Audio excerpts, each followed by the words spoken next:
as a young footballer, I would have been muted. That in turn can create an unease amongst any gay or bisexual players. What are your thoughts on pronouns? To him, he is a one-man cult. I was saved by God to make America great again. I don't actually believe that Donald Trump cares about America. I believe that his obsession is almost exclusively with himself. He is still potentially very, very, very dangerous. I feel like racism's gone up, and the likes of Tommy Robinson and all these people who have been put away. Nigel Farage will have known that this was going to happen. It is scandalous, and people should have been taken to the streets. I swore at Gordon Brown, the then Prime Minister. But that's okay with you because there'll be less foreigners in the country. For me, that blows my mind. So today we are joined by ex-footballer and alcoholic, 15 years sober, Kieron Brady. Kieron, how are you doing?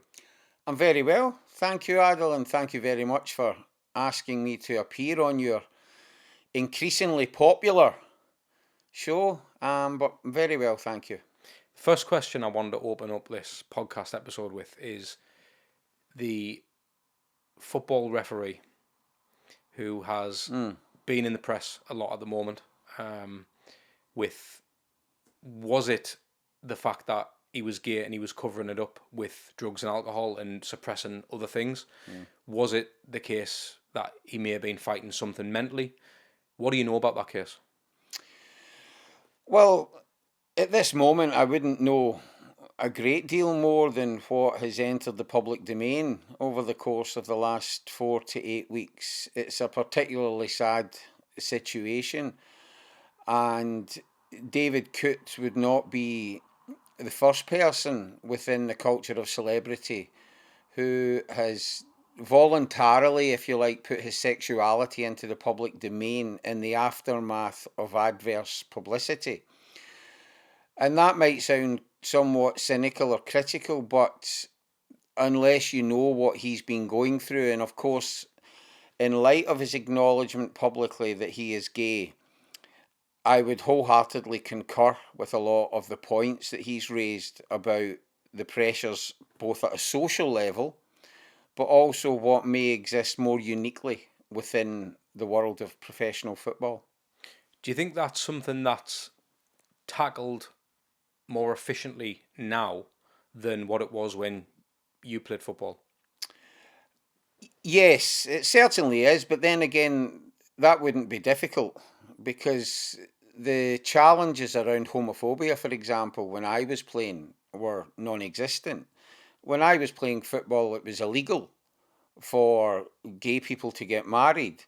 And of course, that may well only be one issue, but that's stemming from a society that at that particular point, certainly, was still, they still found the idea of two gay people being married as anathema.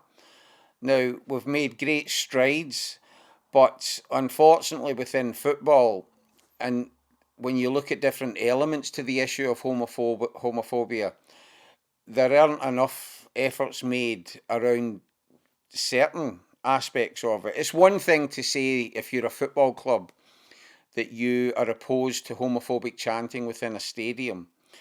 It's another thing to try and be proactive in empowering the staff or those that work within the game to be open about their sexuality if that is what they desire. I would never ever encourage anyone to go public about it if they felt that it wouldn't be for the benefit of their own emotional and mental well-being. But that said, I've communicated enough with various gay people to know that the retention of that part of your identity within can be very detrimental to your health in a mental and emotional sense. So there's undoubtedly progress to be made in that regard.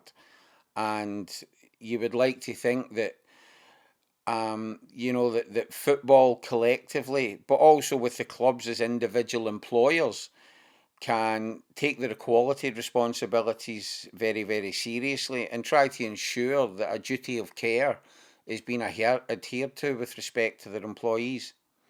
So I suppose, I guess it's came on a bit, but for the general public to get a better understanding of what's actually going on. It's probably fair to say if there was a gay individual who played football for a Premier League club, for instance, There are.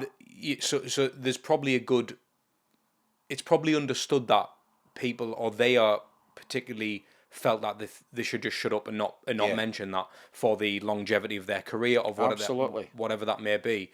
Now, when you said there about it being detrimental to people's health and mental health, what do those implications look like? If someone's listening or watching this and they are gay, by suppressing that, what type of kind of detrimental impact does that have on someone? Well, it would be very difficult for me to pass comment on that by dint of the fact that I'm not gay. But as a straight ally, someone who was patron of gay pride, as far as I'm led to believe, the first ever footballer to occupy such a position, and having spoken with as many gay people as I have, I think almost all, irrespective of what career path they've been on, have had to endure a period where they weren't open to all and sundry about that aspect of their identity. And the broad consensus seems to be that holding something within the majority of the population can freely divulge and be themselves with is something that isn't good for you. Now, with regards to football, where I would feel more qualified to pass comment, when you go into a changing room environment, notably on a Monday, there's so much discussion around your sexual conquests from the weekend. And of course, that in turn can create an unease amongst any gay or bisexual players if, for example, they have been in an intimate relationship with someone, or if they... And what I think often happens is they may go through periods where they have sexual relations with women in order to create and reinforce the shield that covers them. That's not unique to football. George Michael done this very early in his career. So, in essence, you're having to live a lie. And that is not going to be good for anyone, regardless of whether it's about sexual orientation or anything else. With you being the first footballer to kind of campaign for this, when you were playing in your career, Kieron, was this something that, when it was illegal to get married to another man as a man, or certainly to, it was kind of, I wouldn't even say frowned upon, it was a lot worse in football, I'm assuming. How did you feel? Because you're such a strong kind of patron for these things. How did you feel deep down knowing that this was going on? I mean, again, there'll have been people who you knew or whatever. How did you... Because we've came on a little bit further, you probably always thought, yeah, I was right. I always knew that was wrong. I always knew they should have been able to express themselves freely. I always knew. But because they couldn't at that time, for whatever reason, the world was a different place. How did that make you feel then? Well, I mean, I don't think I would have felt as angst-ridden or as potentially irate about it as I do now, primarily owing to the fact that when I was a young footballer, there was an aura within the game, and I believe it probably still exists to this day, where because you're in such a fortuitous position, you should be prepared in one sense to disregard whatever values you have or whatever political convictions you hold. So to that end, I wouldn't have been raising my head above the parapet, so to speak. But certainly internally, I would have known and had a very base understanding that prejudice against people because of something that is part of their nature, part of their upbringing, religion, for example, or indeed their colour, their nationality, is fundamentally and morally wrong. And the upbringing that I had was very much focused on equality and not only respecting others, but actually taking the opportunity to learn from them and their respective backgrounds. And that's why I find it very difficult to understand why people can hold such views, because not only is potentially the person who, for example, belongs to a minority going to suffer, I believe that it's stifling to your own development as a person, whether that's professionally or personally or privately. So these attitudes aren't necessarily something that I deplore.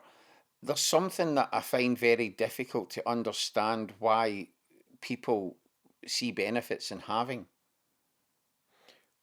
Your upbringing, Kieran, did you witness a lot of racism, inequality, any kind of discrimination around you? Well, coming from an Irish background in Scotland, you were aware that certain industries would not be entirely welcoming. And I was fortunate, of course, that I was a footballer and I'd made a decision to come to England if the opportunity presented itself. But my upbringing was very left-leaning, and it wouldn't necessarily be something that was restricted to Scotland. It would be something that would be extended beyond. And I had family members who campaigned for the release of Nelson Mandela long before people here knew who he was. My mum was in Amnesty International, which is very much focused on addressing injustice and inequality throughout the world. So that upbringing, sort of instilled a set of values around humanity as a whole, and not in any way, shape, or form deeming certain people to be second-class citizens or to relegating others to almost nearly people. And, I would like to think, there's still the values I would have today. And, I see attitudes like race, certainly when it's in a very profound manner, whether it's racism or sexism or homophobia, etc., is something that is contributory to the erosion of your own soul. And, rather than having this prejudice against, let's not forget, you're holding a form of prejudice against a community. 99.99999% of the people whom you've never ever met. And we tend to be brought up with a notion of right and wrong. And even if you react quite forcefully to any perceived injustice against you or your family, it tends just to be directed at the people who have either said something to you or done something to you or your family that you would feel the anger towards. So it's essentially just something that I find very difficult to comprehend, why people would have these views and why they would sense any benefit or justification from. The way you can articulate yourself always makes us smile, because when you say something like that, it hits deep. Like, I understand, because I'm from the same ilk as yourself, and I think exactly like that as well. And when you say it, I think it's quite refreshing to hear that. And I think a lot of people need to hear more people like yourself. Whether they go as far as campaigning and actually actively doing something about it and speaking on stages and the things that you've done, I feel like that should be the default in a human, to not have these prejudice. However, I do understand that people are judgmental. Just from birth, I feel like that's a thing. Even if you recognise, there's a stranger in the street, he's a stranger. Stay away from the stranger. Where does that bleed into colour? Like, where does that end? So I kind of understand from I don't want to say medieval term, but I understand from a. Do you know what I mean? I kind of get why people feel a certain way. However, I had a conversation very recently, it's 2025, like, get over it. Like, everyone's different in their own way, and that's brilliant. See, the one thing I would add, Adil, is that there are probably people, and perhaps a significant percentage of the population, whose racist ideas, for example, have been manipulated into them by certain sections of the mainstream media. And that's something that is done in a very conscious but also a subconscious way, and has existed for many, many, many years. And to that end, whilst I don't think you can remove personal culpability, you can, as you're touching upon, begin to understand why people adopt the position of someone or another community being the other. And then, of course, stemming from that is this misconception that that other are benefiting in ways that you and your community are not. And there isn't any evidence to support or reinforce this. And this is something that has been carefully and consciously cultivated by certain sections of the mainstream media. It's then amplified in many respects on non-mainstream media, particularly social media. And consequently, you have significant constituencies feeling that they're being victimised and that they are being treated as second-class citizens. And I find it particularly sad when these attitudes permeate through working class communities, simply because if in a deprived or economically challenged part of England, you have the broad white community feeling aggrieved at what they perceive to be the benefits that are being given to the black community, the Asian community, asylum seekers, then in effect what you have is two groups of poor people enraged at one another when the real malevolence can sit back counting their pounds. And, so it's almost like a distorted divide and rule that is taking place. And rather than consistently seeing yourself defined by a race or a perceived race, a nationality, etc., I think when you look at it from a class component, then you perhaps begin to realise that you and the person who doesn't look like you, doesn't speak like you, perhaps doesn't have English as their first language, is someone that you've got much, much, much more in common with than the person who does look like you, speaks English as a first language, and may share the same nationality or faith or whatever the case may be. So to that end, I think the class component should always be to the fore, and there should be a much greater understanding of the shared common features that you have with your local community, regardless of what they look like or how they come across and how their first language is. And instead, if is to be any anger, then it should be directed at the powers that be, who I think many people would argue are financially raping the communities in places like Sunderland, Newcastle, Middlesbrough, or of course many, many further south.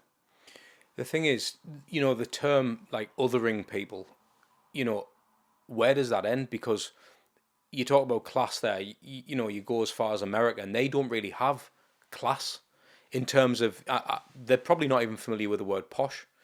They don't look at people as much as what we do with class. Like, the UK is full of that. There's a clear class structure. I think with the US, it's more colour. It's more different kind of different groups, not necessarily on a social class, more on a colour or a party or a this or that. I find that a lot of people who you hear in the media, I mean, it's a massive conversation to be had, I suppose, but you look at people like Trump and there's a kind of obvious understanding of what he wants and what he doesn't want. And that's heavily predicated on race, I believe. I don't think it's much more. I mean, some of the things that he would come out with is aligned with some of the greatest racial leaders in the world. It is. The thing I think that would mark someone like Donald Trump down as different is that I don't necessarily believe that Donald Trump is a racist comparable to others who have gone before. I don't believe that Donald Trump necessarily cares about race. I don't believe that Donald Trump cares about the Republican Party, the party that he is the perceived leader of, which allowed him to be president. I don't actually believe that Donald Trump cares about America. I believe that his obsession is almost exclusively with himself.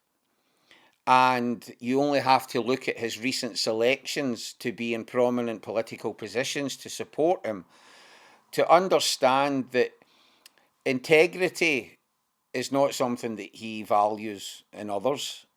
Loyalty to him, he is a one-man cult. And people are prepared to sacrifice whatever principles they have in order to financially benefit, for status, and no doubt for future opportunities. So now, all of those things considered, he is still potentially very, very, very dangerous. Because the point you're making about there being less of a class perception in America does have a lot of validity insofar as, there's a lot of poor people voted for Donald Trump. And no doubt this is off the back of his promises or assurances, or some would say his downright lies and irresponsible utterances. But what he has succeeded in doing is, almost convincing people that, being wrapped up in the national flag for your children is much more than being wrapped up in a blanket when they're cold. It's been very reductive in how politics has then been presented to the electorate. But as much as democracy has its imperfections, he has been, we're told, democratically elected, and therefore, America has to bear the brunt of that for the next 4 years. You alright, people? Hope you're enjoying the episode so far. Here's a random one for you. Most of you who are actually watching this episode don't actually subscribe to it, so just do us a favour, will you?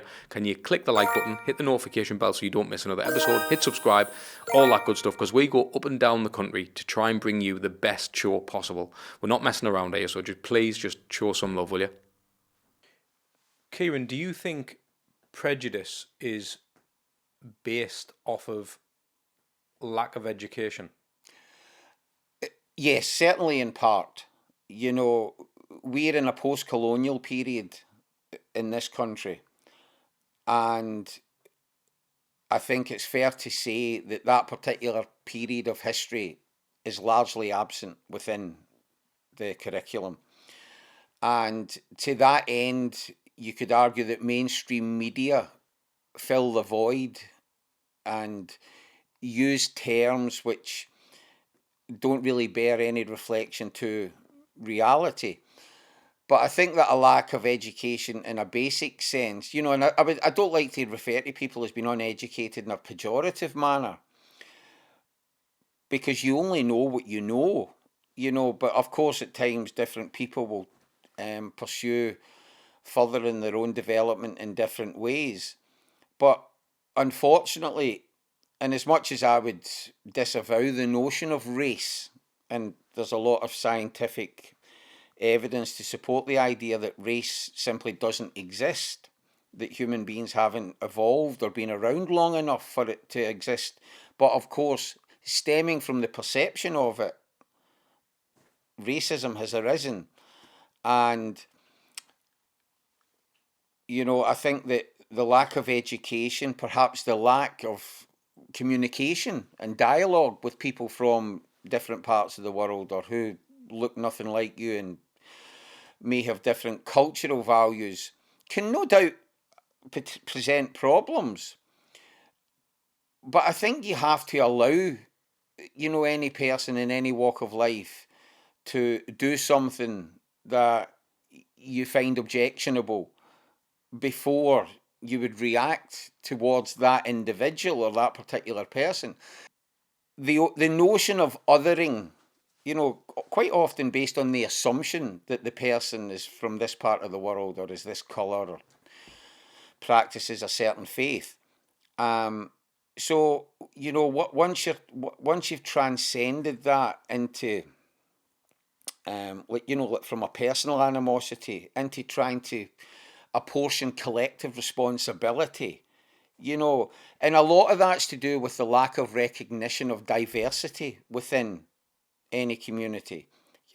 When I started working within anti-racism and equality, I was by no means an expert on Islam, for example. I wouldn't be an expert now, but I certainly know a lot more about the diversity that exists within Islam. I certainly know that the overwhelming majority of the Muslim community are aghast at certain things that are conducted in their name, as it were. So, but in an instinctive degree level, whenever I encounter somebody that might come from a part of the world that I've never met previously, I sense opportunity. I've got a curiosity to try and find out more about them, and maybe and to embrace difference. To recognise and respect the diversity, and to not allow myself to be viewed as second class, but equally not to view anyone else in that regard, because the world in which we live is or can be a great place, because apart from anything, it would be mundane, it would be boring if everyone was the same, or especially now, given that we can witness the wonderful colours and composition of the world that we live in. Well, it boils down. I mean, it goes further, doesn't it? Even, it doesn't have to be colours. It can go as far as food and and all the things we experience in today's age with with that kind of mindset about those kind of prejudice. Okay, do you? I mean, where does it end? Do you not want to go on holiday to Tenerife because you don't want to mix with? Where does that end? Do you get what I mean? Well, so you could really break it down and say, well, where does that really end? But my question to you, kind of off the back of that, is because you've had such a involvement in equality and diversity over the years, what are your thoughts on pronouns? I'm assuming you mean pronouns stemming from the notion of identity and something that has become synonymous with non-binary. I have absolutely no issues at all with people referring to themselves as he, him, she, her, etc. The thing I would add with respect to that particular demographic, and particularly within the trans community, is we're talking about a tiny, tiny, tiny percentage of people. We're talking about a ridiculously high percentage within that community who have engaged in suicide, attempted suicide, or self-harm. My instinct in hearing about a community that has never done me any harm, has never done society any harm, it would be one of concern. Why is there 50 or 60% of the people within this one small grouping having engaged in self-harm or suicide, attempted suicide? And of course, it's largely owing to the struggles that particular aspect of their identity will present themselves with, but then it's exacerbated by attitudes that exist right across society. So, leading on from that, do you believe that it's okay to identify as anything you want? No, I didn't say that. No, but asking the question, because yeah, again, okay, a lot of okay. so to ask that question, because this is the bit I struggle to understand. So this is my own curiosity. I have no prejudice. I'm not bothered. Like, do what you want, as long as you don't harm anyone. You have good intentions. You've got a good heart. Be you. Sound with that. When you get people identifying as certain things, that's the bit I struggle to understand, because I don't know if that's something that's within. And I'm not talking about man, woman, woman, man. I'm talking about whether it's an animal or whether it's this, that. Where does that end? Because if you are, and again, this is me being, I guess, devil's advocate with you, Kieron, but, if you can, whether you support this community, that community, you're part of the community, you're not. You are open with who you support and how diverse and equal the world should be. You know, should someone have the right to identify as a cat? Well, if someone I was to encounter, and by that I mean a human being as opposed to a cat, I would be impressed if the cat volunteered that verbally to me. But if someone tried to put forward the theory that they were in actuality a cat or a giraffe or an elephant, then, like yourself, it would be met with ridicule. But of course, arguments like that are being often presented by people who, let's be brutally honest, don't like the idea of someone who has been born with male genitalia reaching a point in their life where they identify as a woman, or indeed vice versa. Now, if someone was identifying as, for example, another animal beyond human beings, then of course your instinctive response would be, why is this person speaking in such a manner? But I wouldn't understand why they were doing it. And as much as I may come to the conclusion, albeit I'm not medically qualified, that the person is in need of some form of psychological assistance, I equally believe that anybody that hates people like that is in need of more psychological assistance. If you have a hatred towards someone who has never harmed you or yours, who you may never have encountered, and all you know about them is that they say, my name's Stephen and I'm a mongoose, surely your immediate reaction, if you think that person has some form of psychological impairment, would be one of sympathy. If you think somebody is suffering from poor mental health, irrespective of how it manifests itself, then my instinctive reaction would be, I hope that person gets the assistance that they need. Well, the reason I asked you is, again, the cat, the mongoose, whatever it may be, if it's, man, woman, woman, man, like, and again, because I don't know this, where does that line end? And the reason I say this, there was I think it might have been a politician, I can't remember who it was, but I think it was a black man identifying as a white man.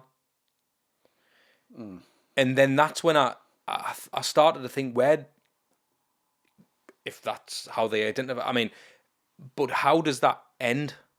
Like, where, do you know what I mean? I've never ever given it sufficient consideration to know what might be the end point. In fact, it may well be the case that there isn't any end point.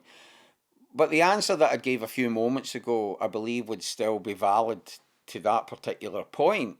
If someone is black or white or brown-skinned or whatever else, it's something that is there to see. Now, I think that that's completely different from the notion of trans identity. And I think you also have to bear in mind that if someone is born to one black parent and one white parent, for me, they have the right to describe themselves as both, even if mixed race tends to be the term that's most commonly associated with that. But I think if again, I would be completely dumbfounded if I came across someone who was very visibly black and who was identifying as white, or vice versa.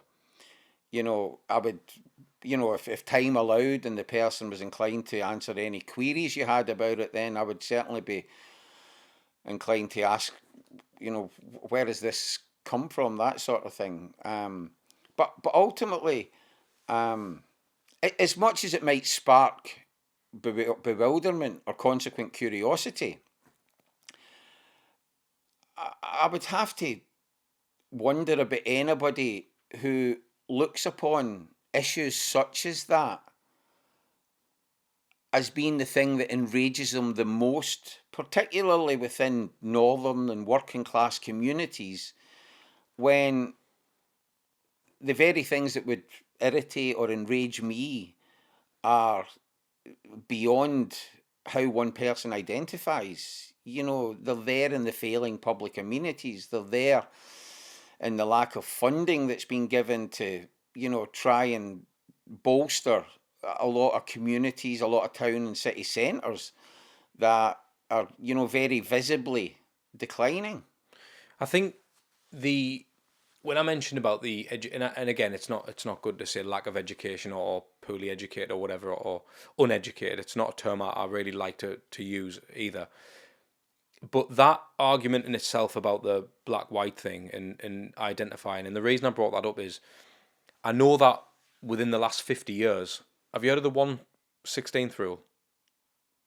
To do with ancestral. Yes. Yeah. So, and I only recently learnt this, so again, I'm always trying to understand and understand these arguments myself. And it was only within the last 50 years where if you were 1/16th black, you were classed as black still. Yeah. And I think a lot of it's kind of convoluted from those type of things. So, I mean, you get music artists who are very light-skinned, almost white-looking, Yeah. but they call themselves the N-word, or they call themselves black, or whatever. And I think that can cause a lot of confusion for people who don't understand. So if you don't understand the history, it's very hard to even put yourself in that argument. And it's the same as why I brought up that cat story, or because if someone is, and again, me personally, I've never met anyone who's identified as that, but it would make me think, where does this even come from? Because again, if you look at I uneducate myself with the transgender community, but if you look at that, and it's not akin to the notion of the identifying as a cat, of course, but where do someone who wants to identify, to me, again, to someone who's uneducated in this area, in this what I'm trying to understand, if someone is identifying as a man who's a woman, or the other way around, is that any different to identifying as an animal? Well, again, I'm not an expert by any stretch of the imagination, but from the conversations I've had with people within the trans community, which wouldn't be that many, there definitely seems to be, as they've been growing up, an increasing conflict between what exists within their mind and what exists between, below the waist, so to speak. And again, my instinctive reaction is that must be horrific for you, because I'm in safe ground. I'm in the safest ground imaginable. I'm a middle-aged, white, English-speaking, Christian background, heterosexual, able-bodied individual. So I don't look in a mirror in the morning and think, oh, I'm white. Whereas I've spoken to a lot of people who are black or who have brown skin, and they say that has become something that has become a recurring pattern because their colour has been brought up to them on a regular basis as they grew up or even into adulthood. But regarding the broad trans community, the idea that, there's a disconnect, as it were, between what exists in terms of your physical extremities and what you have this profound conviction about within your mind, it must be drastic, and again, I would just hope that people, at least as a starting point, could be sympathetic and understanding that, we all like to believe that were considerate and compassionate. And if you look at the statistics around the particularly high percentage of people who have engaged in suicide, attempted suicide and self-harm, then surely your humanity should come to the fore and your instinct be to at least perhaps find out a little bit more about the subject, at least try and understand why there is a very, very small percentage of people who feel this way. Because I think, there's also the risk that if you allow the argument to be one where, there's this growing crescendo of voices that if you're born with male genitalia, you are a man, you'll always be a man, and nothing else changes that. I mean, is that really the most important thing about a person, their genitalia? Surely, again, your humanity should try to allow the person to be happy. And, that relates to their feelings and their emotions much more than it does extremities or physical parts of the body. Now, I don't think things are going to change anytime soon. And there are a lot of valid arguments around the protection of women and around changing rooms, and even arguments within professional sport about the allowances that should be given. A lot of these points are very valid, but at a social level and at a human level, live and let live is a very well known concept, but I don't think it's practiced as much as maybe society could benefit from. You made an interesting point there about, and I think that's what's wrong with the world. So the point you made there was, you're on the safest ground, so to speak. Because instantly, to me, that means that even you're aware that you're on safer ground than me. And I know you're not saying it like that. Yeah. But this is the point. So if you're aware, how many people who aren't ticking all the boxes you've ticked, how do they feel? And I think it's and this is what I'm drawn towards you, because in the way you speak, and it's almost, because I remember, I've said this on a podcast before, but I remember the first time I realised I was brown. I remember that memory. No one had a go at us, no one had made fun of us, but I remember physically feeling, I've said it on a podcast, we're all putting our football boots on when we were young lads, and I looked down at my arms and I was like, I'm different to everyone else, which is mental. But I never forget that. I was sitting on my mate's step, just along the road here, and we're about to go and play on the field. And I remember, and again, it wasn't like I got mocked for it or anything like that. I just remember that feeling. Now, how many people do I know or can relate to who felt that way? So when I meet someone like yourself who ticks all them boxes, safer ground, so to speak, what makes you feel so strongly about equality? Because you're not even in the category. Yeah. I'd understand if you were a mixed race, gay man, woman. Yeah, yeah. Worse. Yeah. Do you know what I mean? Like, yeah. It's just, again, it's not any endeavour to try to make yourself come across as a morally superior person, because believe me, I've got my own shortcomings and defects. I've got them in abundance. But it's just the whole notion of injustice and inequality around aspects of identity rather than the words or deeds that people have perpetrated, particularly against you or the people close to you or even your community, that I've just never ever began to understand.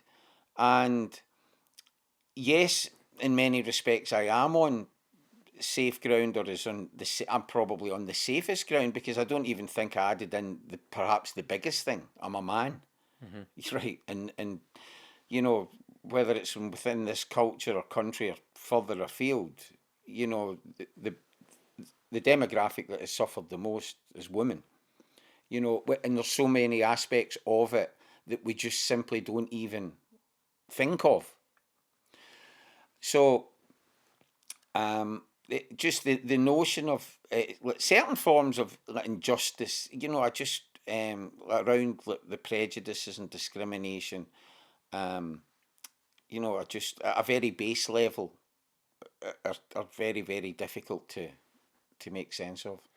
Over the years, Kieran, obviously being a footballer yourself, and again, there's that many facets to your life. We could be here all day. But again, a footballer, the clubs you've played for, you're the man at that age. Like, you're playing at that level. You are, like, so not only to have the belief system that you have and the upbringing that you have had and the way you are, but also to be adored by everyone. You know what I mean? You're king of the city at your age when you were playing.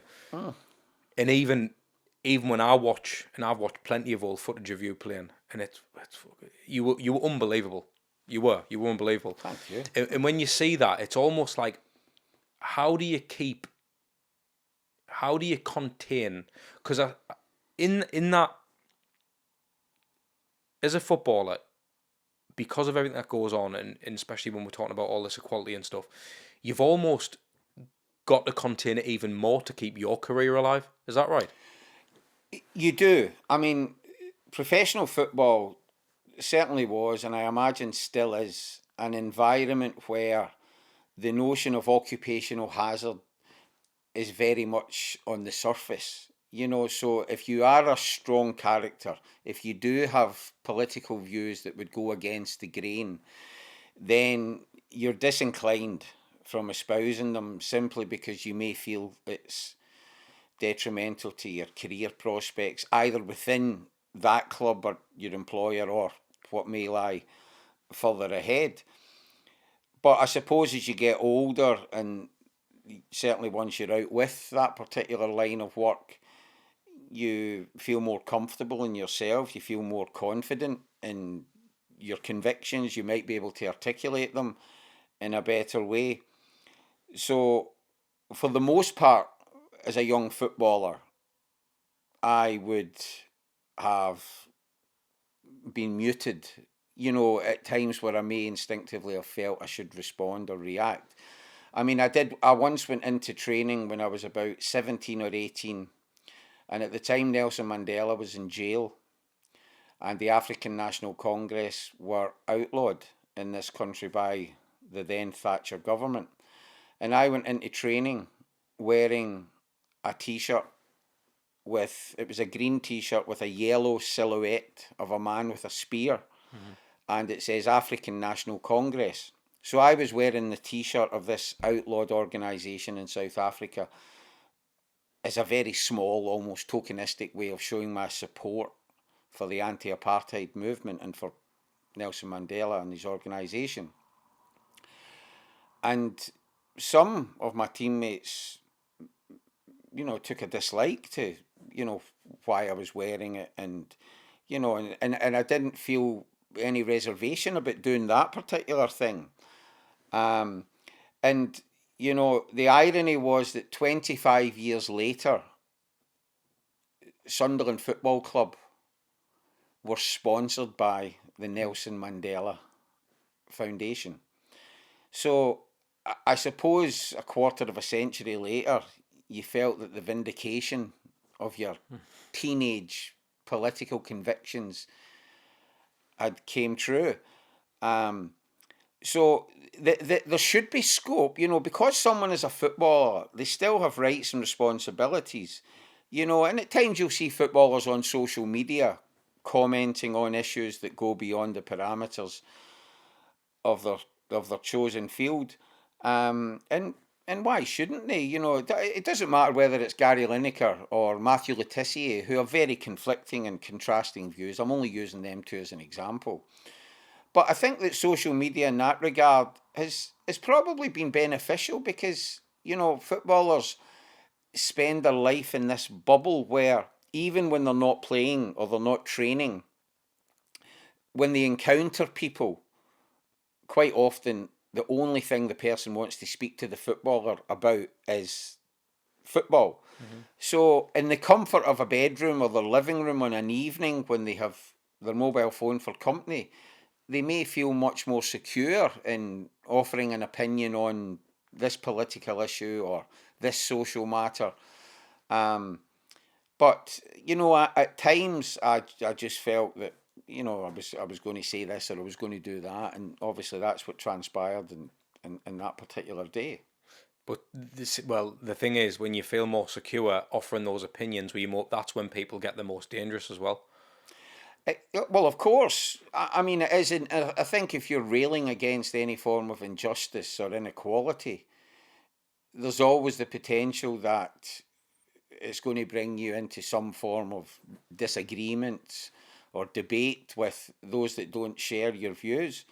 And, I've never really, found that a difficulty. You would always hope that it can be done in a very respectful manner, that, it can be done without anything extending beyond verbal disagreements or discourse.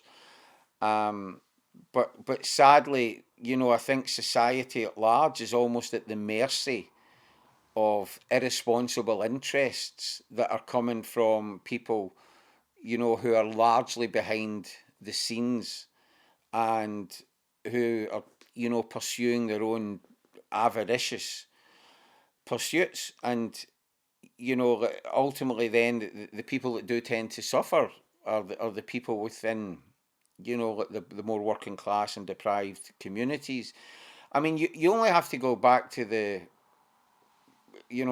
4 or 5 years when COVID-19 was upon us, and you look at the contracts that were handed out around PPE and different forms of equipment, and it is scandalous, and people should have been taken to the streets to rid themselves of the government and cabinet members whose friends and acquaintances tended to be the beneficiaries of this. But it never materialised, and when people talk about, there's a wonderful, it's almost humorous, but it's intended in a very serious manner, cartoon that you can access online, where there's 3 people sat round a table and there's one white person who's dressed like a painter and decorator and who has a plate in front of him with one cookie on it. You've seen it? I've seen it. And you have a black person who's sitting with no cookie on a plate. And you then have a much elderly white person sitting with a plate full of cookies, who's then trying to convince the painter and decorator that the black person is going to try and steal his cookie. And, of course, the message that that's trying to convey is that, sadly, the painters and decorators, if you like, are more than willing to believe what this rich, hypothetical figure is trying to convey. And that, for me, is a real sadness. I mean, the last one on the politics front, Kieron, would be to add on to that, when Nigel Farage was campaigning his Reform Party, and what you found is that, I mean, I've had these conversations with people who I actually know, and I'm toying whether to talk about it a bit. Basically, what you'll find is, now, whichever way you lean, your political views, and this is for a listener or viewer, but what you'll find is that a lot of people from council estates and stuff like that, what I found is a lot of them were voting for reform. Yeah. And one of the main reasons they would choose to vote for such a campaign would be to address the immigration problems, which I understand immigration. There's a debate to be had. There's a debate to be had. 100%. There is a problem with immigration. I totally get that. But what you find is a lot of these people who are claiming, one guy in particular was claiming hearing aids from the NHS, and he didn't have a lot of money from a council estate, was claiming on the NHS for hearing aids, voting reform. And the argument would be, you might be voting for reform, But do you understand that Nigel Farage is also trying to privatise the NHS? So the thing that you're voting for could potentially make you lose your sense of hearing. But that's okay with you because there'll be less foreigners in the country. Well, For me, that blows my mind. well, that goes back to, the notion of being wrapped in a flag as opposed to a blanket. It's very difficult at times to convince people. And, Farage, of course, who became so synonymous with Brexit, and of course it was a democratic decision undertaken by the broad electorate, and I believe you have to respect that. But the irony in all of that is that, on the one hand, there's been this severance, if you like, from Europe, whilst I don't think you have to travel too far to realise that England is becoming a 51st state of America. But for some people, that doesn't seem to be a compromise of sovereignty in the same way that being attached to the European Union was. 30 and 35 years ago, we didn't have industrial estates full of shops and commercial premises in the way that America had then. We didn't have McDonald's every 600 yards or, within city and town centres, and of course dotted around the periphery. And I mean, even like Nigel Farage recently is trying to pitch himself as being a conduit between the Trump government and the British political establishment. So, I mean, how, again, immigration, there is a debate to be had, because even as from someone in my position and having worked in the fields that I have, I would have to acknowledge that there may well come a point where not only is immigration getting to an unacceptable level at any given point, but if you allow for that, then the exponential growth of it from the pattern that has been occurring in recent years, would highlight that this is unsustainable. Now, if I always believe that if you want to position yourself or your country as one of the world's predominant nations, then the implication of that is that people are going to want to move here. And of course, you then throw the post-colonial element into the mix. And of course, a lot of the communities here stem from communities within countries that were once occupied by the Britain and by the establishment and the empire.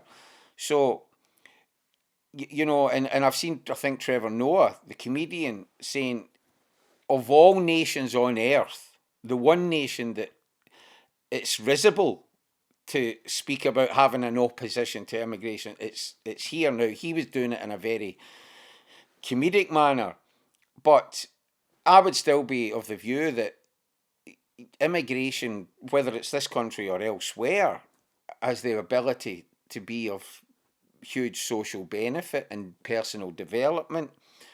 But in saying all of that, I can understand why so many people subscribe to ideas that both that I fundamentally disagree with, but also can recognise that they're being misinformed. And it's not about being, like you spoke earlier on, a lot of racism isn't about being uneducated, it's about being misinformed. Well, I could see instantly with the Brexit, I could instantly see where this was going to happen. You got a lot. Don't get me wrong. Not every person who voted Brexit was bloody racist. Absolutely not. That's not what I'm trying to say at all. I know a lot of people who are not racist. They voted Brexit for their reasons. Absolutely fine. No issue with that at all. But what I could see instantly, I mean, look at the European countries, predominantly white countries.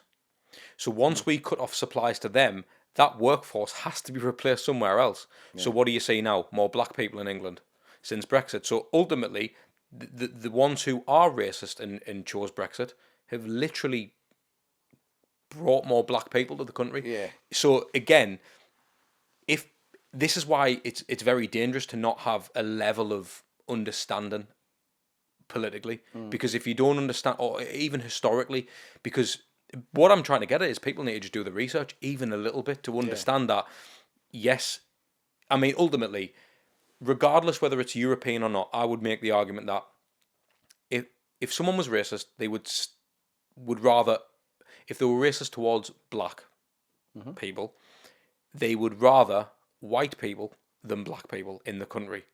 So to cut off effectively a supply of white people, to not understand that we still have to replace that workforce, hence why we had them in the first place, we're going to have to replace them further afield. Now, what colours are further afield? Brown, black. So, And of course, what you'll also do then is increase the exploitation of course, people, because it will reduce wages.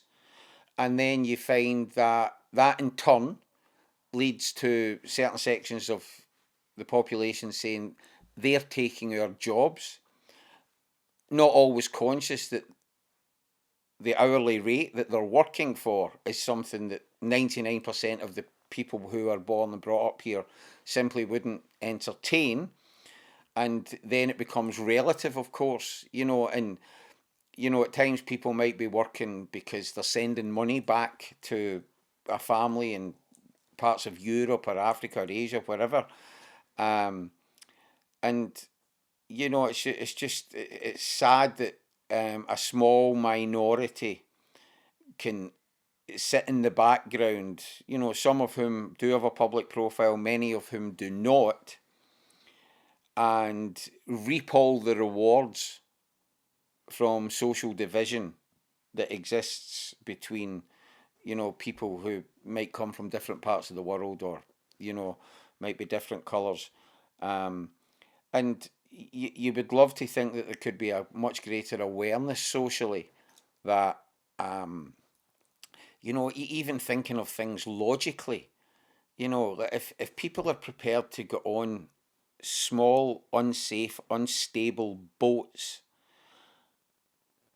without a crew member or a captain of any qualifications and sail across choppy waters for 30, 50, 100 miles to get here, how bad must life have been there?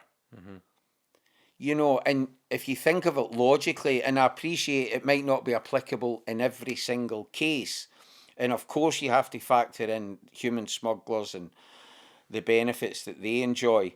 But again, people don't put themselves in such hazardous positions where their life is jeopardised if they're not trying to escape from something that is equally so, or they perceive it to be much worse. And, I don't know the figures now, but I certainly know that when I was working within the field of anti-discrimination and equality, of every 200 asylum seekers worldwide, 199 did not come to this country.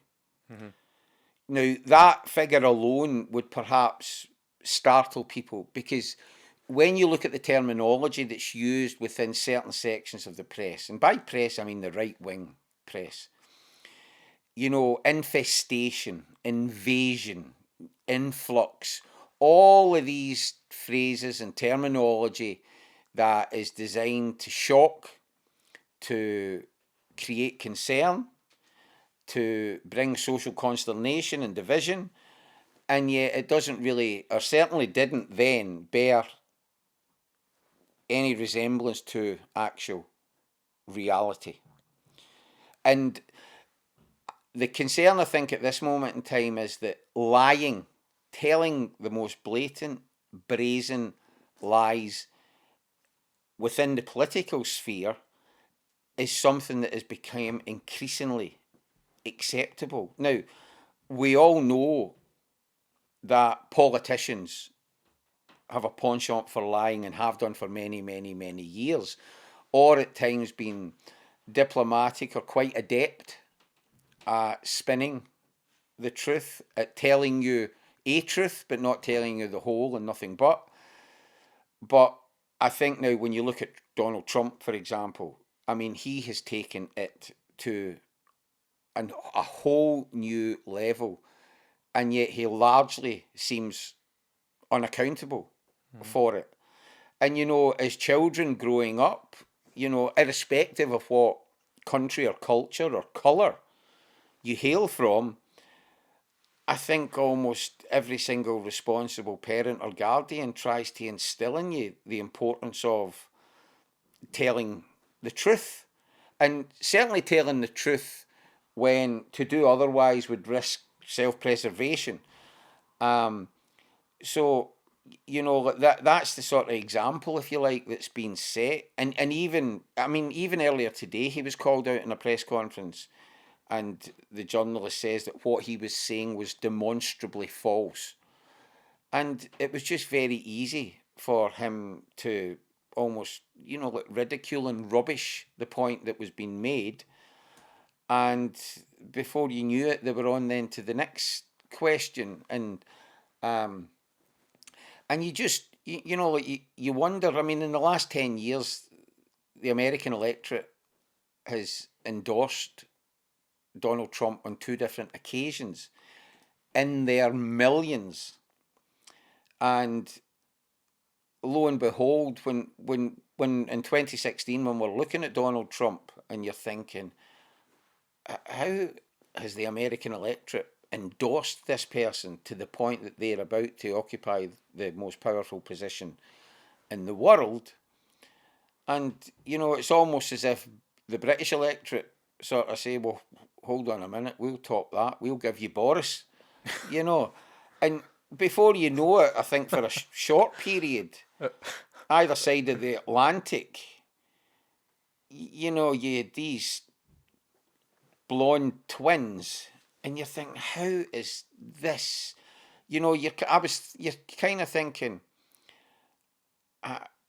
we've gone through the looking glass here. How is this transpired?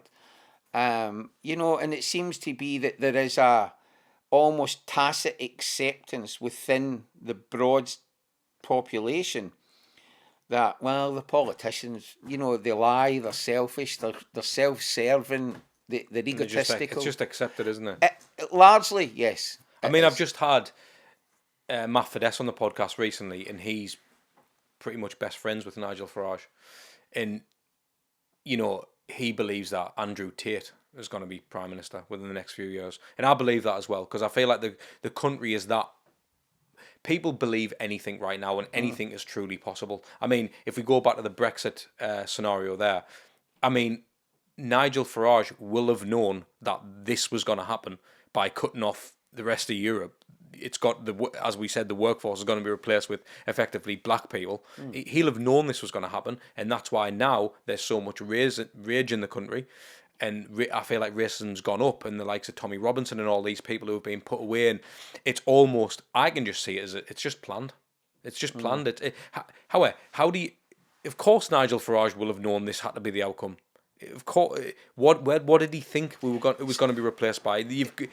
You can't know that in that position. I think that for certain figures, whether they're in politics or whether they're on the periphery, or whether it exists in a more social sense, the thrill of it isn't in the winning. The thrill seems to be in the ongoing chaos and fighting and challenging, etc. And, I don't know if that's applicable in Nigel Farage's case. I know, of course, that he's been wanting to take the country out of Europe for a long, long, long time. He's the person that is chiefly associated with that, and to that end, he succeeded. But I think you could have done that, or you could have held that view, certainly without being, racist or having such polarizing views against minorities. But apart from anything, I mean, with regards to what he was proposing and what he was so stringent about, there wasn't anything presented to people, I believe, that was very convincing that it would be for the betterment of people in the country. In fact, the argument seemed to be that this, in time, will be catastrophic. Now, we of course had 19, we've had the conflict in Ukraine, and what they have done is, at the very least, allowed the political elite, almost irrespective of what political party they're from, to dilute, or to attempt to dilute, what the repercussions of Brexit may have been, because obviously there's been a cost to the coronavirus. You know, first and foremost, there's a human cost, forgetting financial costs, and then of course the implications that have came with war in Eastern Europe, and that being cited then as having a sort of trickle-down effect to the west of Europe, which obviously impacts upon us. But I certainly couldn't take for granted that there was honesty, whether it's been said by Boris Johnson or Keir Starmer or Nigel Farage or whoever, because I would be, I would be quite equal in my distrust of the aforementioned figures and various others. I mentioned at the start of the podcast, Kieron, that you are an alcoholic, 15 years sober. Yes. 15 years sober? Yes, if God or nature, if you prefer, spares me, I will be 16 years sober in June. Unbelievable. And for people who are listening to this or watching this, Kieron, I understand there's a journey that you've had to go on to get to this point. Is there anything that someone could action straight away if they listen to this and they're struggling with addiction? Well, I should point out, Adil, that alcoholism, which afflicts me. Now, when I say it afflicts me, I say that rather than say suffer, because I don't suffer from alcoholism any longer. I'm afflicted with alcoholism insofar as I will never ever be able to consume alcohol in a manner that is comparable with the majority of the population. But I think that human virtues and qualities are an essential part of creating the outset of recovery, one of which would be honesty. And if you have the time and the inclination, and it may well be that it will have to be pain that will be the catalyst for recovery, because alcoholism as an illness is like many other illnesses. People will only tend to go and seek help when the level of discomfort or pain becomes so severe that they've run out of alternatives, and other remedies that they've sought to use haven't proved fruitful. But there's a lot of cliches within recovery that, for example, if alcohol is costing you more than money, then at the very least you need to consider whether your relationship with it is productive. And if it's causing you problems in your personal life, your professional life, your intimate relationships, your parenting skills, then you absolutely need to consider whether it's worthwhile maintaining such a relationship. Now, of course, at times we would say to people to try and cut down. If they are resistant to the idea of perhaps being an alcoholic, then you could say, well, you could try and cut down, because at the moment you're drinking far too much, and they might recognise that without an acknowledgement of the illness. But if they find that they can't cut down, and they find that they can't cut down over a consistent, prolonged period, then it would certainly veer towards the possibility that they're afflicted with alcoholism. And alcoholism affects somewhere in the region of 2.5 to 3 million people in this country. Now, within that 2.5 to 3 million is people who genuinely don't know they're an alcoholic. I'm not saying they're in denial. They genuinely do not know they're an alcoholic. There will be some, of course, who are in a degree of denial about it. There will be others who would almost give you the impression that they're quite happy to admit they're an alcoholic, but they've got no intention of doing anything about it. And part of the reason for that is that the pain hasn't been as evident or consistent as it was, for example, to me. I mean, I was suicidal about 50 times in the aftermath of a binge, and at times I would be adding to it with illegal substances, whether it was cocaine or ecstasy or amphetamines. But I would keep going back to drink, so I was that insane that being suicidal 49 times wasn't enough to get me to stop drinking. I kept thinking that I could resurrect the magic that I once got from alcohol. And alcoholism is, without any notion of redemption, it is completely insidious and devious. And the one thing I found is that, again, it's a cliche from within recovery, sobriety's got me and given me all of the things that alcohol promised me, but never ever delivered upon. Because they say is it an illness and alcohol's just the catalyst type of thing? Well, alcoholism is... Because you're not addicted to the alcohol, are you? You're addicted to... No, I'm personally, and it's just my own personal view, I'm not overly keen on alcoholism being referred to as an addiction. I much prefer illness or disease. I mean, the origin of the term disease is lack of ease. Because if somebody's at ease, then we imagine they're calm and serene. But if they're at dis-ease, then they're perhaps not calm and their mind is much more of a conflict. And alcoholism, believe it or not, at base level is a sober illness. Most of the things that mark me out as different to the majority of the population affect me when I'm not actually drinking.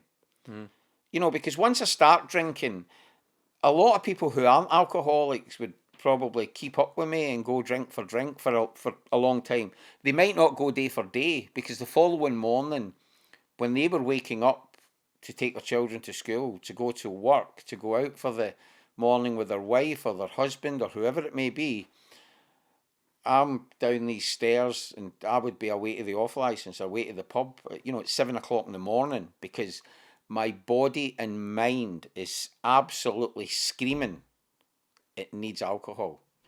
So once I put alcohol into my system, something changes. When did you know that alcohol had hold of you? Was it like you're having a pint and it's like, I need more? Is it that instant feeling, or you become completely oblivious to the notion of responsibility and priority? And not only is it an illness, and not only is it a permanent illness, but thankfully it's preventative. But the way to prevent it is to put the drink down and not pick it up, and then go through a process of recovery.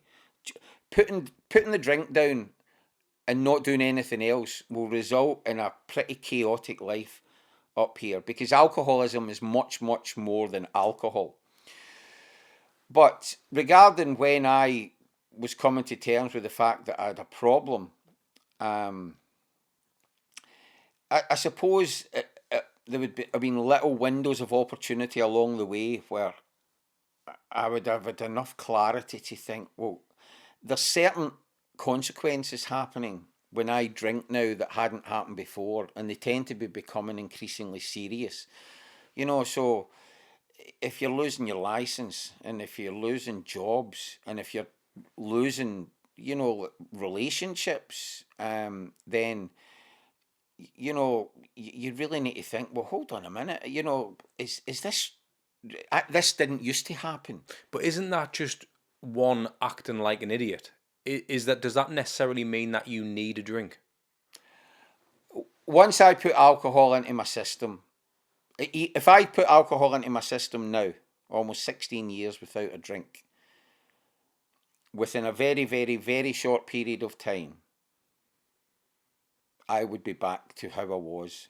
If I survived, that is. Really? I would be back, yeah.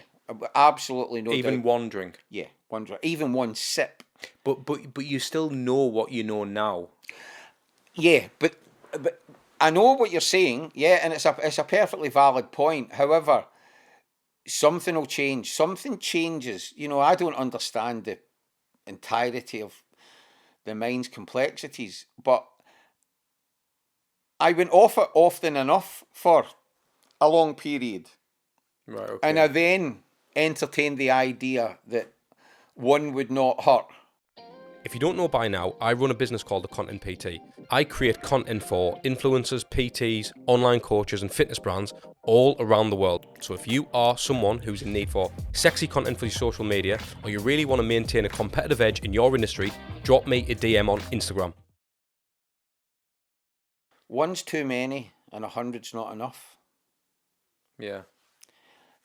You know, if in the latter years of my drinking, if people says, Kieran, do you fancy one? By that time, one meant a day or a week. One didn't mean a drink. Now, the person that inquired may well have accompanied me as we went to a local hostelry or whatever and had a couple of drinks and a game of pool or whatever.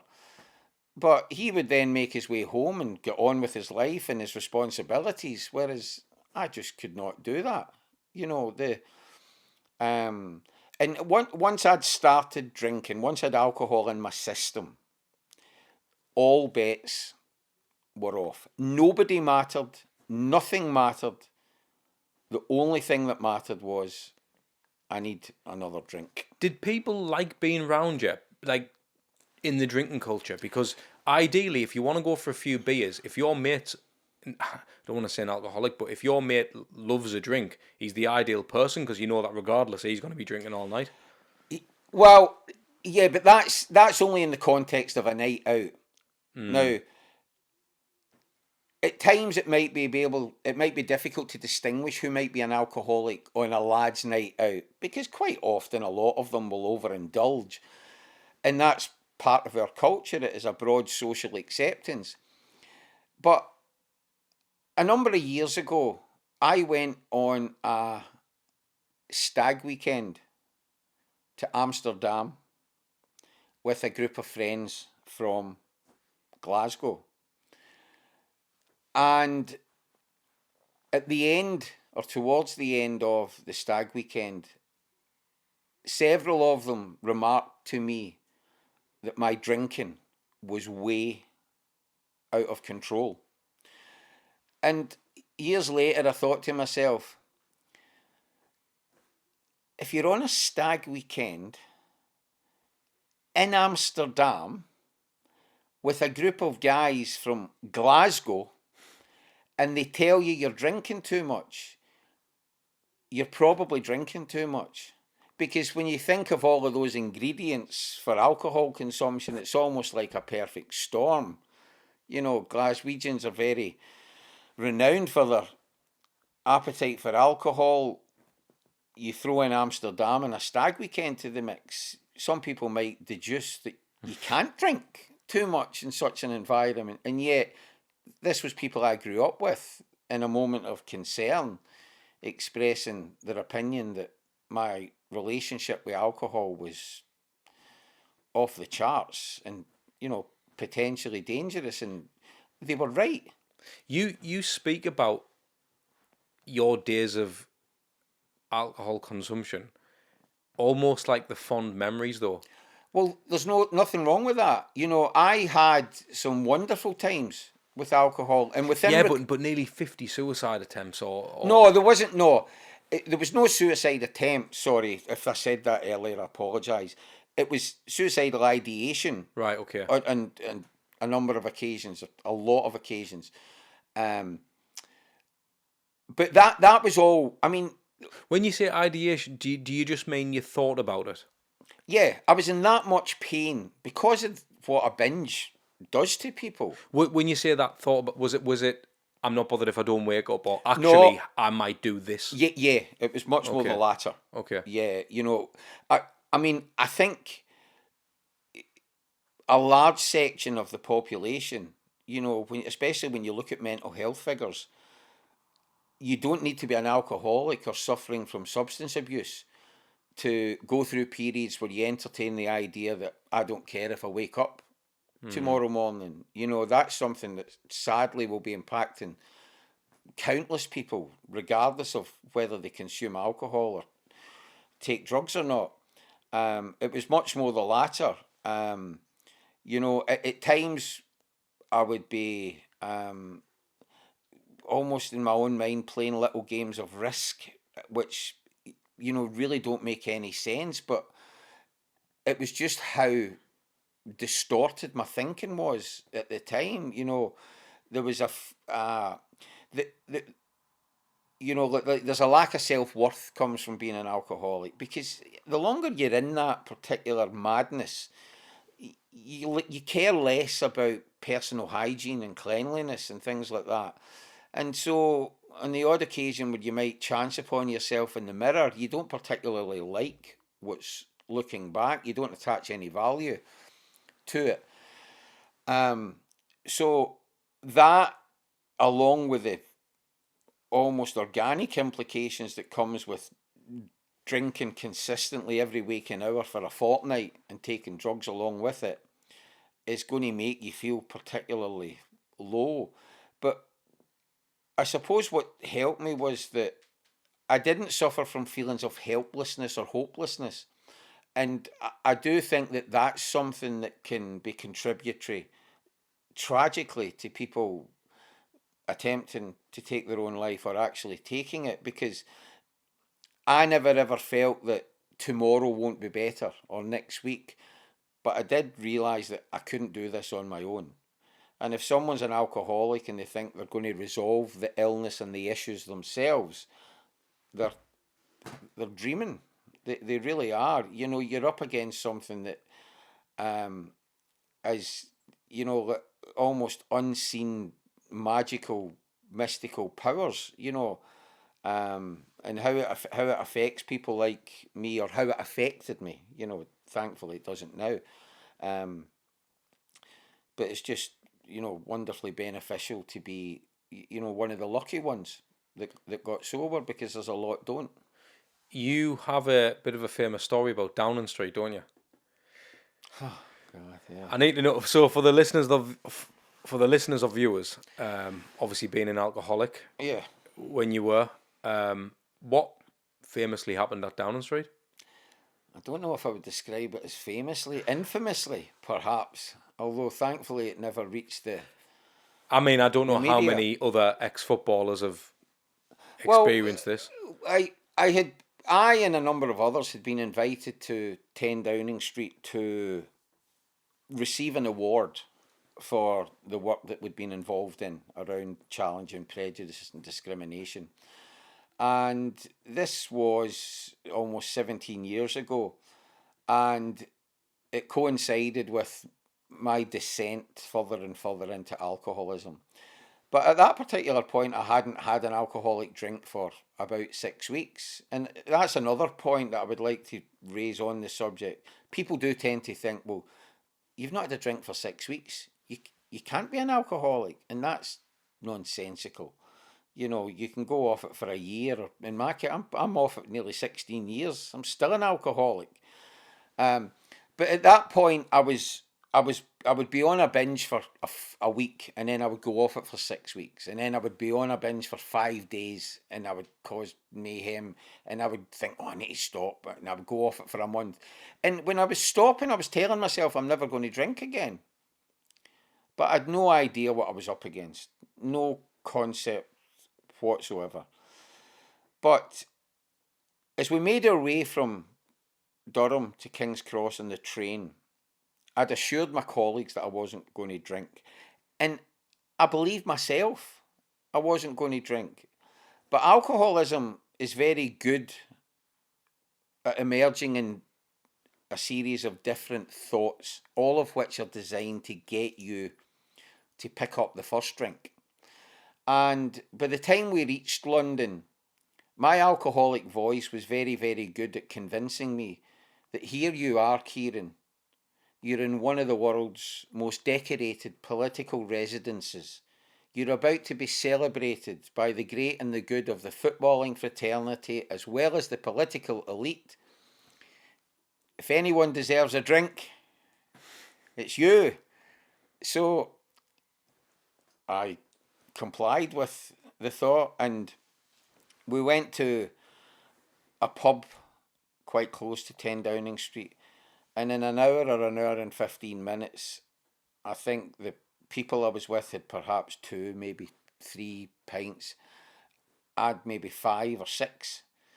And by the time we then made our way to the security protocols that you go through in order to get into number 10, I was already a little bit inebriated.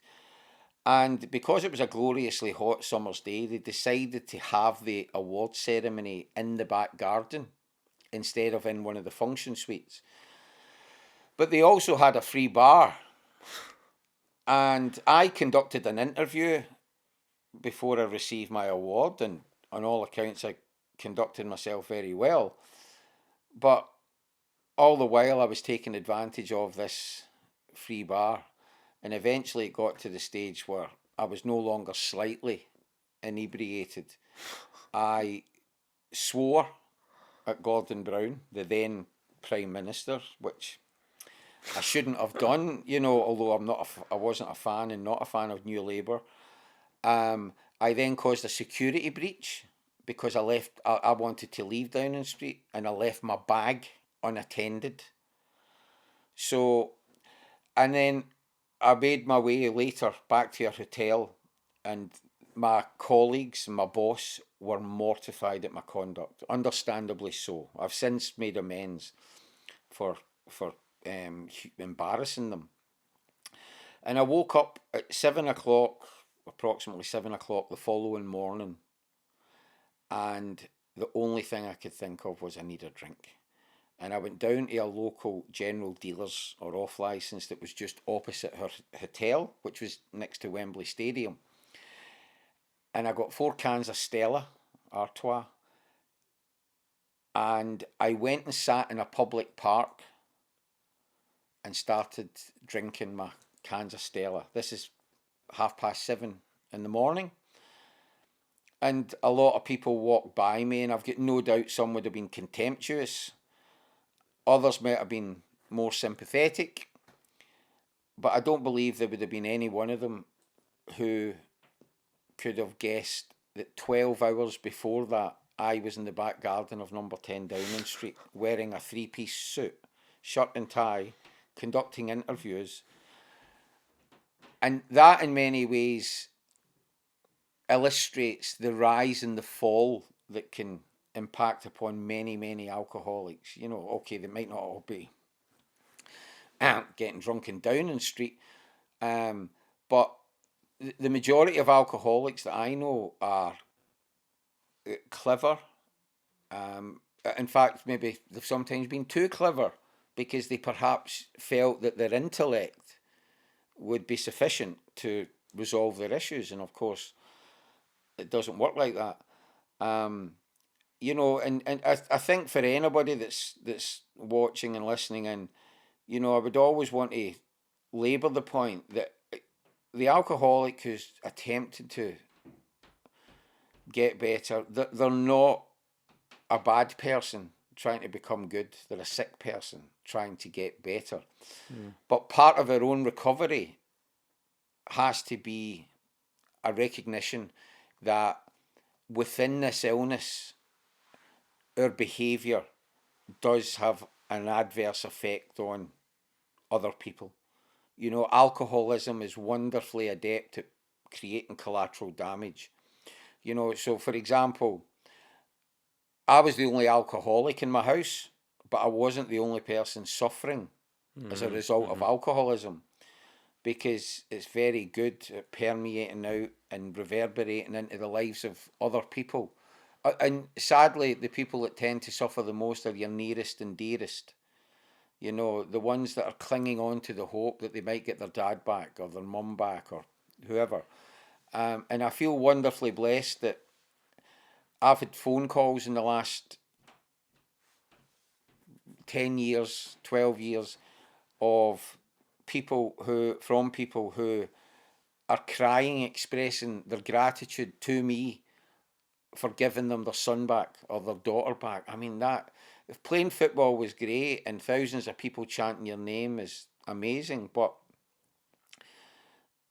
there's something about, a human contact of that nature that has a warmth and a value and a worth attached to it that eclipses anything around the genre of entertainment or professional sport. I mean, I can say how much that means to you, even just saying it. I've got a final question for you, and it leads on perfectly from that. So 15 years sober, nearly 16 years in June. God willing. God willing. Obviously you've got a son, a wife. Yeah. A daughter. A daughter. I didn't know you had a daughter. She's grown up now, and again, the alcoholism would have played a part in the negligence and the absence of that. So yeah, I've got a daughter and a young son, and the irony is that as much as the relationship between my daughter and I has been severely damaged by alcoholism, my son, being much younger, has never ever seen me drink alcohol. Yeah, so, I was gonna say. So it's a complete contrast. It's almost like he's got the best dad in the world because you've been like that as well. I mean, there would probably be a lot of alcoholics who do say that. And I recall being in a recovery group in Glasgow once. This is maybe about 12 years ago, and there was a big, hard Glaswegian sharing, and he'd been sober for some time, and he was talking about his recovery and his journey within sobriety.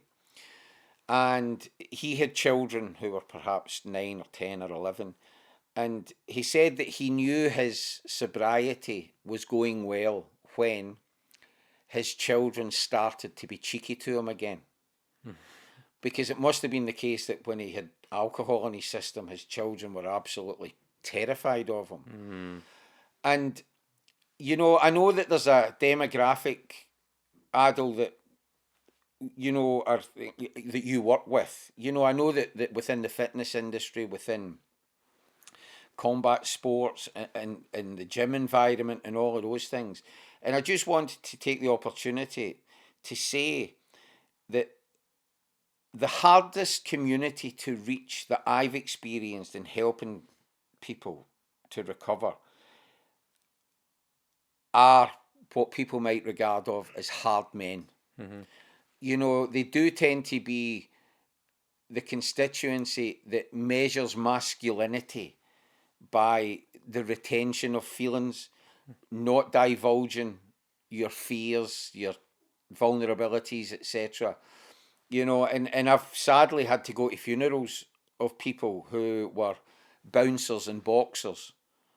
And part of it, I believe, is to do with the fact that they perhaps had a strong embedded upbringing that stipulated to them that, your manliness is very much contingent on you dealing with issues on your own. And the one thing I can say about alcoholism is that does not and will not work. There's, I think I don't know, it was a week or two ago, and I've said this for a long time, Tyson Fury has apparently retired, and I know he's retired on a few occasions before he's came back. And, people might have said then after his most recent fight with Alexander Usyk that, well, he's had his last fight. He's not. I think he might find that when he does eventually put his boxing gloves away for good, that his hardest fight is still to come. Well, I couldn't agree more. I think you're right. I think it's what he's going to be able to do with his spare time, with the money, with the fame.